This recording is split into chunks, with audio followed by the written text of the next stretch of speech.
Mga kapuso, hindi na lang karning baboy na double dead ang ipinupuslit. Sa Pangasinan, nasabat ang kilo-kilong botsang bangus na tinamaan daw ng fish kill. Nakatutok si Alfie Tulagan ng GMA Dagupan. Nasabat ng mga otoridad ang mahigit 600 kilo ng botsang bangus sa Alaminos City. Nakatakda raw sana itong ipuslit ng isang delivery truck ang isda mula sa bayan ng Anda at Bulinaw. Kaya nagsagawa na ng checkpoint ang otoridad sa lahat ng mga delivery truck ng isda na dumadaan sa bahagi ng Alaminos para hindi na maipuslit ang mga isdang tinamaan ng fish kill. Madali lang naman daw makita kung mula sa fish kill ang hinangong mga isda.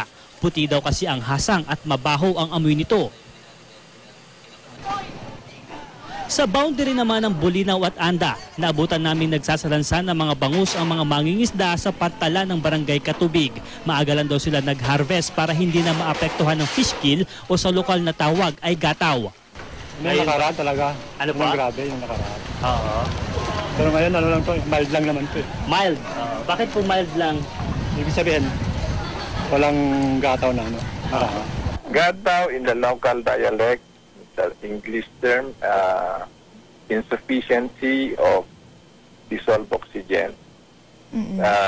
Ang iba ay they simply call it na DO, I mean na dissolved oxygen.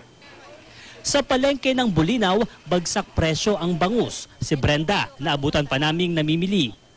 Mura lang daw ang kuha niya pero sigurado raw hindi gataw. Ay namimili kami yung talagang good. Kasi hindi nakakasira yun sa mga tao. Eh pag gumawa kami ng maputi, mahal naman yung gamot. Sa pag-iinspeksyon ng lokal na pamahalaan, wala naman raw nangyayaring malawakang fish kill o gataw. At nakita namin yung may mga namamatay pa rin mga isda. Actually, yung iba lumulundag-lundag pa eh. Doon sa area ng Siapar.